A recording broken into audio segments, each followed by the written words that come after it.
नमस्कार, मेरा नाम है तेजस्विनी और आप देख रहे हैं रक्षा गाथा। अफ्रीका के घने जंगल, चारों तरफ गोलियों की आवाजें और बीच में फंसे 223 भारतीय सैनिक। यह कोई फिल्म की कहानी नहीं, बल्कि एक सच्चा और गर्व से भरा मिशन था। ऑपरेशन कुकरी, जो आज भी दुनिया के सबसे बेहतरीन रेस्क्यू मिशन में गिना जाता है। साल था 2000। देश था सियरा लियोन, पश्चिम अफ्रीका में एक छोटा सा देश जो उस समय गृहयुद्ध की आग में जल रहा था।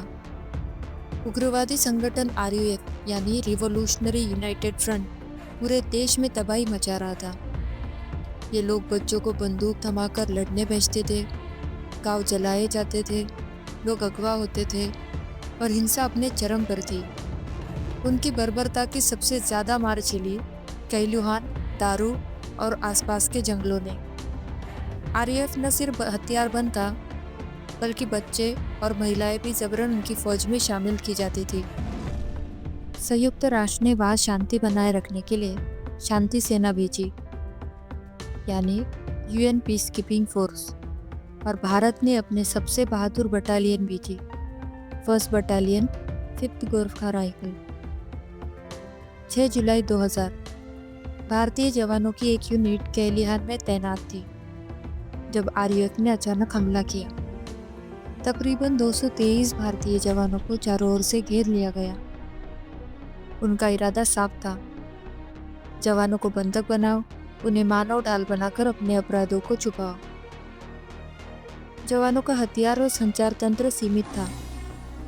राहत भेजने वाली यूनिट दारू में थी, जो कि 80 किलोमीटर दूर थी, लेकिन बीच का पूरा रास्ता दुश्मन के कब्जे में था। RUF चाहता था कि इन जवानों को बंधक बनाकर अंतर्राष्ट्रीय दबाव बनाया जाए। संकट के इस घड़ी में वक्त था तेज निर्णय, साहसिक रणनीति और सटीक हमले का। ऑपरेशन की कमान संभाली ब्रिगेडियर राजपाल पुनिया और लेफ्टिनेंट कर्नल हर्ष बाली। इन्होंने उनकी योजना साफ थी, 3 दिशाओं से हमला जिससे RUF भ्रमित हो जाए। MI8 हेलीकॉप्टर से पैरा कमांडोज दुश्मन के पीछे उतारे गए। हेलीकॉप्टर से उतरे पैरा कमांडोज ने कैलिहान के दक्षिण से हमला किया। गोरखा राइफल्स ने दारू से उत्तर दिशा से हमला शुरू किया।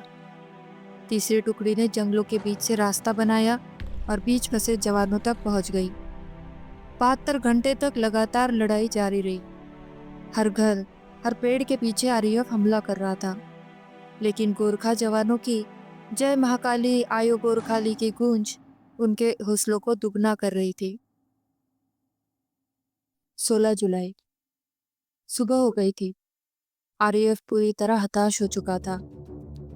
भारतीय फौज ने न कि सिर्फ 223 जवानों को सुरक्षित बाहर निकाला, बल्कि 250 से ज्यादा उग्रवादियों को ढेर कर दिया।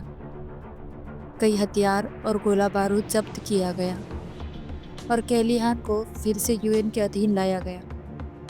इस दौरान भारतीय सेना को न्यूनतम नुकसान हुआ। ये दिखाता है कि प्लानिंग कितनी सटीक थी। यह ऑपरेशन UN के इतिहास का सबसे सफल रेस्क्यू मिशन माना जाता है। भारत ने दिखा दिया कि वह न सिर्फ अपने सैनिकों को बचा सकता है, बल्कि दुनिया में शांति के लिए भी बलिदान देने के लिए तैयार है। गोरखा जवानों की बहादुरी, कमांडरों की रणनीति और संयुक्त ऑपरेशन की दक्षता सब कुछ एक मिसाल बन गए। ब्रिगेडियर राजपाल पुनिया ने इस मिशन पर एक किताब लिखी, operation Khukri, the true story of the Indian Army's most successful mission as a part of the United Nations. जब 223 जवान घर लौटे, उनके चेहरे पर सिर्फ थकान नहीं, गर्व था, और इस गर्व में शामिल था हर भारतीय का सिर ऊंचा करने वाला एक नाम, ऑपरेशन कुकरी। अगर आपको ये वीरगाथा पसंद आई हो तो वीडियो को लाइक करें, शेयर करें और देश की असली कहानियों के लिए चैनल को सब्सक्राइब करना ना भूलें। ये थी एक और रक्षा गाथा। वीरता की विरासत को सुनते रहिए, क्योंकि यही हमारी असली पहचान है। फिर मिलेंगे। जय हिंद।